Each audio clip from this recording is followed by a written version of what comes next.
So the next topic we're going to cover is an extension or a generalization of the function functional interface, and this is called the BiFunction functional interface. And as you might sort of assume from the name, it's going to add an additional parameter. So it's going to have two parameters instead of one. So it's bi, like binary or bidirectional, two instead of one. Once again, we're going to use our Java collections framework example to motivate all this. So the BiFunction functional interface applies some computation that you define as a method reference or a lambda expression on two parameters, and then it returns one result. So you can see that the actual function specification, the BiFunction interface specification, takes t and u as generic parameters, which could be different or they could be the same. And then it uses t and u as the parameters to the apply function, and it gets a single result back from that. So the abstract method here, apply, is going to have two parameters and one result. Let's take a look at how we could use this. This is also going to be another riff on our Three Stooges, our hapless Three Stooges. And so we're going to have this IQ map, and we're going to give it Larry, Curly, and Moe with the same IQs as before. And now what we're going to do is we're going to go ahead and subtract some IQ points, because we probably discovered that their IQ was actually too high. They probably don't actually deserve that much IQ. Again, all in jest. It was a comedy show, not making light of people with low IQs. It was just, if you ever watch the Three Stooges, you'll know why this is somewhat humorous. So you can take a look at the ex4 folder here, which is part of my GitHub repository, to see the entire example.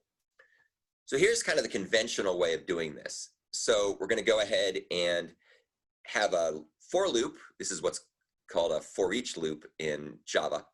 And for each entry in the entry set of the IQ map, in other words, for every key value pair, we're going to go ahead and call the set value method on entry, and we're going to take the current value and we're going to subtract 50 from it. So we're going to subtract 50 from each value in the map. So that's one way to do things. There's some downsides with this approach, however, and we'll talk about what they are in a second. Another way to do things is to use the replace all method. This is a method that uses a BiFunction lambda.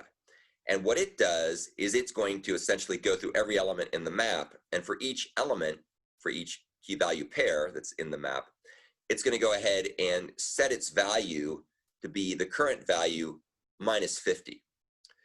So let's kind of compare and contrast this approach, which is the kind of old school object-oriented way of doing things, with this approach, which is the newer modern Java way of doing this.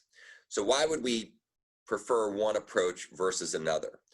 Well, one problem with this approach is, number one, it's just a lot more code you have to write, and it's perhaps less clear what's going on, although if you don't know the lambda function expression syntax, then this might appear a little bit obscure at first, but once you understand it, it's pretty straightforward.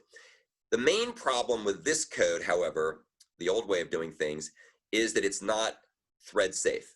So if multiple threads were in the same program running this loop at the same time, chaos and insanity would result, because they would be corrupting the state of the map, because there's no locking.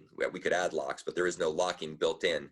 And even if there was locking built in, we're doing non-atomic check then act like things here. So there's windows for race conditions to sneak in and corrupt the state of our mutable shared state. In contrast, replace all, in addition to being a lot more concise, is also designed to be thread safe.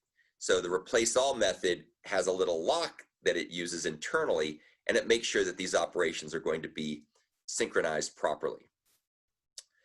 So that's probably the biggest difference, is replace all is thread safe, whereas the for each loop version is not. But I think it's also just a matter of being more concise as well. It doesn't require a loop.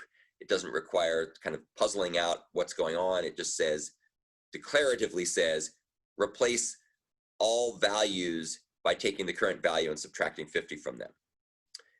Here's what replace all actually looks like under the hood. So replace all is this method that's defined on concurrent hash map, and you can see it takes a BiFunction, which has these three parameters, k, v. Well, the first one is the key. Then the second one is essentially the value. It's the old value, and then the other one is the new value. And so it's called function. Probably should be called BiFunction, but they call it function.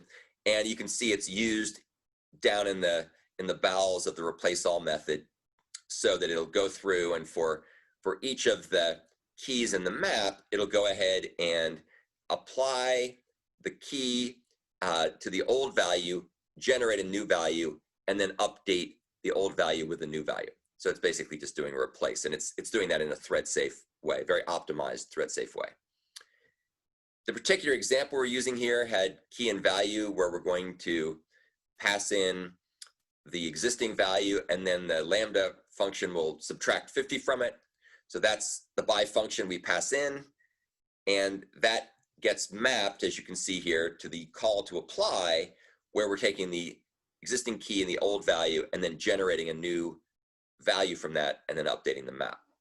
So you could kind of think about it working that way. It's going to go ahead and kind of do that logical substitution. Of course, under the hood, it doesn't quite work that way in terms of how it's implemented, but from the logical point of view of what it's doing, you can think of it doing it kind of that way.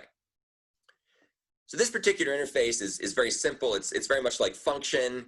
It just allows you to have two parameters as opposed to one. So we're not going to spend a lot more time on it, because it's really just an extension of what we looked at when we looked at function.